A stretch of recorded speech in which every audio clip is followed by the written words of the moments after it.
اعوذ باللہ من الشیطان الرجیم بسم اللہ الرحمن الرحیم واستمع یوم ینادی المنادی من مکان قریب صدق اللہ العظیم رب اشرح لی صدری ویسر لی امری واحلل عقدۃ من لسانی یفقہوا قولی رب یسر ولا تعسر وتمم بالخیر آمین یا رب العالمین۔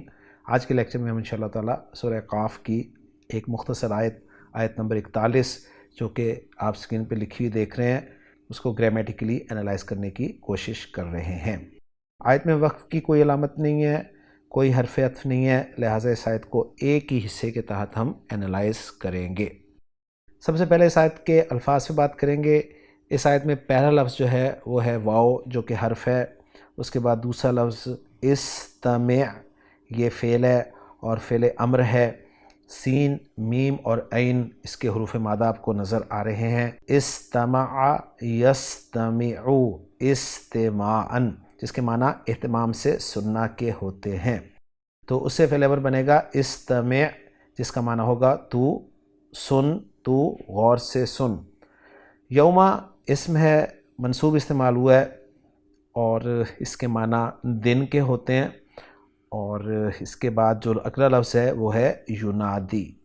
ینادی جو ہے یہ اصل میں ینادی تھا، نون، دال اور یا حروف مادہ، باب مفاعلہ، فعل مضارع معروف واحد مذکر غائب کا صیغہ ہے۔ نادا یا ینادی یو، تبدیلی کے بعد نادا ینادی، اور پھر ینادی جو تھا وہ یا کے ساتھ لکھا جانا تھا، لیکن جو کہ اس نے پڑھا نہیں جانا تھا، دال کی زیر کو آگے ملا کر پڑھنا تھا، لہٰذا اس یا کو یہاں پر لکھا بھی نہیں گیا۔ یعنی یہاں پر بعض اوقات اسٹوڈنٹس کو کنفیوژن ہو جاتی ہے کہ شاید یہ ینادی جو ہے یہ مضارع مجزوم استعمال ہوا ہے، تو اس کے آخر میں آنے والی واو اور یا جو ہے وہ ڈراپ کر دی جاتی ہے، تو یہ مجزوم نہیں ہے کیونکہ اس کے مجزوم ہونے کی وجہ کوئی نہیں ہے، لہٰذا اس کو ہمیں نارمل مضارع یعنی مضارع مرفوع کے طور پر ہی لینا پڑے گا۔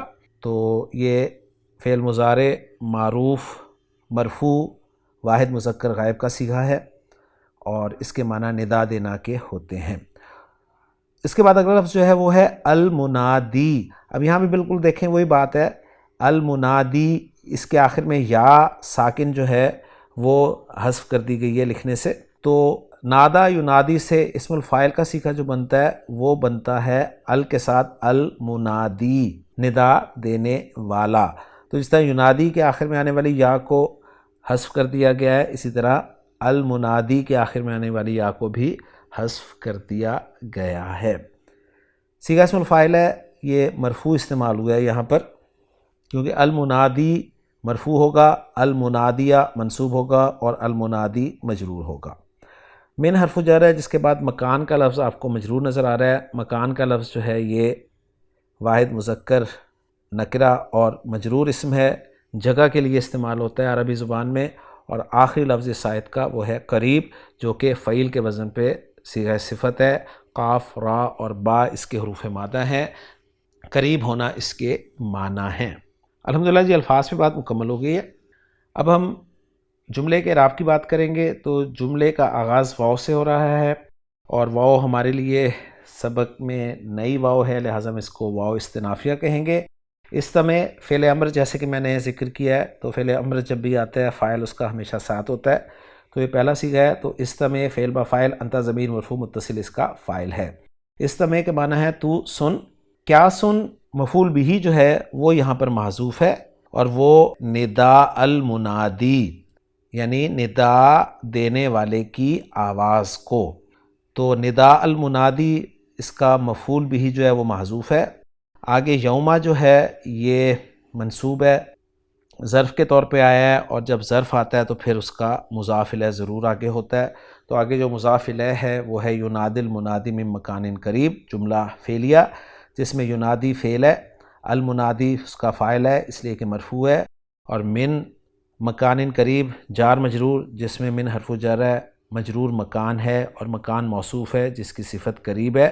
یہ جار مجرور جو ہے یہ متعلق ہے ینادی فعل کے، یوں ینادی فعل اپنے فاعل اور اپنے متعلق سے مل کر جملہ فعلیہ ہو کر محلاً مجرور مضاف الیہ بن رہا ہے یوم ظرف کے لیے، اور یوم ظرف اپنے مضاف الیہ سے مل کر متعلق ہو رہا ہے استمع فعل کے، اور پھر استمع فعل اپنے فاعل اور اپنے متعلق سے مل کر جملہ فعلیہ بن رہا ہے۔ تو یہ تھی جی ہماری ورکنگ۔ اب ذرا محمود صافی صاحب کی ورکنگ کے ساتھ بھی اس ورکنگ کو میچ کر لیتے ہیں۔ محمود صافی صاحب نے آیت نمبر 41 میں کچھ یوں کہا ہے کہ واو عاطفہ ہے اور مفعول استمع کا وہ محذوف ہے، اور جو انہوں نے محذوف نکالا ہے وہ ہے قولی یعنی میری بات، یا انہوں نے کہا ہے ما اقولو، یہ بھی محذوف مانا جا سکتا ہے یعنی جو میں کہتا ہوں۔